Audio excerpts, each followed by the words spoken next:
अस्सलाम वालेकुम friends, welcome to my channel cooking with Sarish. कैसे हैं आप सब लोग। तो फ्रेंड्स, आज हम बनाने जा रहे हैं फ्राई अनियन, फ्राई किए हुए प्याज, जो कि हर घर की ज़रूरत है और डेली वेजेस पे हम लोग इसको इस्तेमाल करते हैं। अगर आप इसको एक दफ़ा फ्राई करके रख लें तो आप इसको 1 से 2 माह के लिए यूज़ कर सकते हैं, और कभी भी अगर घर में गेस्ट आ जाए तो आप जल्दी से निकालें और यूज़ कर सकते हैं। यहाँ पे मैंने ले लिए 3 अदद प्याज, और मैंने इसको छीलने के बाद इसके सेंटर से ये जो नेल आपको नज़र आ रहा है, ये मैंने इस तरह से इसमें से कट कर लिया है, और आपको भी जो है इसी तरह से इसके अंदर से ये नेल निकालना है। और हम इसके बाद जो है वो अनियन को कट करेंगे, और कट करना जो है वो आपको बिल्कुल थिन साइज़ में करना है। बहुत ज़्यादा जो है आपको ना बारीक हो ना बहुत ज़्यादा मोटा, मीडियम से साइज़ में आपको कट करना है। और कोशिश करें कि कटिंग का साइज़ जो है वो आपका एक जैसा होना चाहिए, ना कि कोई बड़ा मोटा कटा हुआ और कोई बारीक। अगर आपको लगे कि कोई मोटा कटा हुआ है तो आप उसको हाथ से भी बारीक कर सकते हैं, लेकिन अगर बेटर है कि सबकी कटिंग एक जैसी हो। अभी हम इन तीनों प्याज को अच्छी तरह से कट कर लेंगे।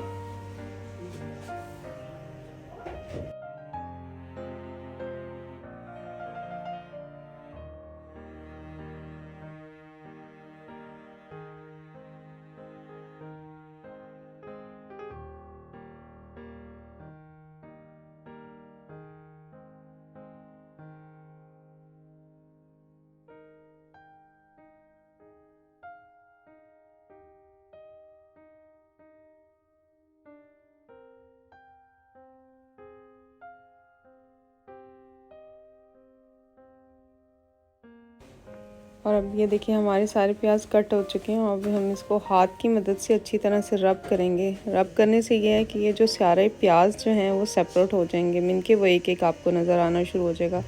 और आपको फ्राई करने से पहले ये एक टिप जो है वो बहुत ज़रूर अप्लाई करनी है, अदरवाइज़ जो है आपके प्याज जो फ्राई करेंगे तो बिल्कुल भी अच्छे फ्राई नहीं होंगे, सब जुड़े जुड़े होंगे। तो यहाँ पे मुझे जो लग रहा था कि बड़े लग रहे हैं, वो मैं इनको बारीक कर दूँ।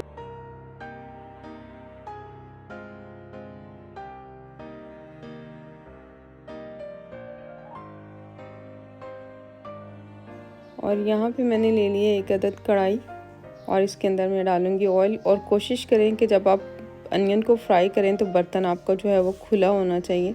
अगर बर्तन खुला होगा तो प्याज जो हैं वो बहुत अच्छे से फ्राई होंगे। यहाँ पे मैंने इसके अंदर मीडियम सा जो है वो इसको हीट अप करने के बाद इसमें मैंने प्याज डाल दिए, और प्याज मैंने एकदम से इकट्ठे एक दफ़ा में नहीं डाले, थोड़े थोड़े करके मैंने इसके अंदर प्याज डाले हैं, और आपको भी इसी तरह ही डालना है। और यकीन माने कि ये प्याज इतनी क्रिस्पी बनते हैं और बहुत ही यूज़ में आते हैं। आप ये बना के ज़रूर रखें। ईद पे कोई गेस्ट, कोई दावत वगैरह हो किसी की, तो आप ये बना के जो है वो पहले ही रख सकते हैं। और जो लोग जॉब करते हैं उनके लिए तो ये बहुत ही आसानी है, बजाय कि आप मार्केट से प्याज फ्राई लेके आएँ। उनका ऑयल कैसा है, कैसे वो प्रिपेयर करते हैं, आपको नहीं आइडिया। लेकिन ये थोड़ी सी एक दिन की स्ट्रगल है, और आप तकरीबन 1 से 2 किलो के करीब भी प्याज जो है वो फ्राई करके रख सकते हैं।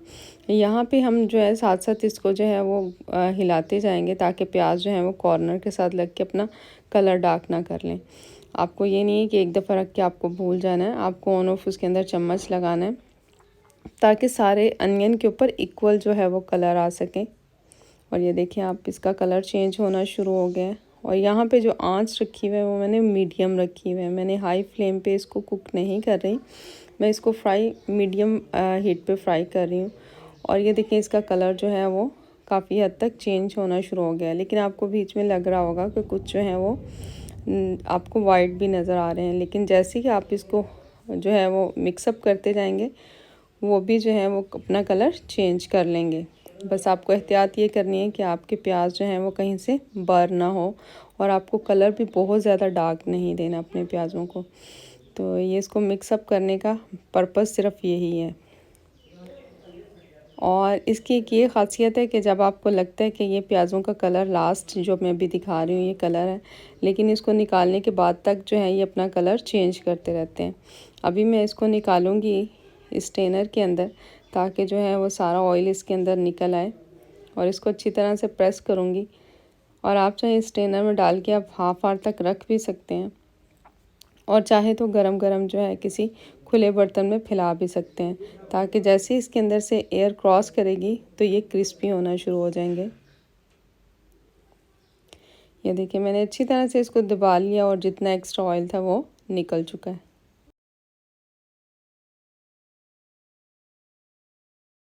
और अभी हम इसको डालेंगे एक बड़ी प्लेट के अंदर।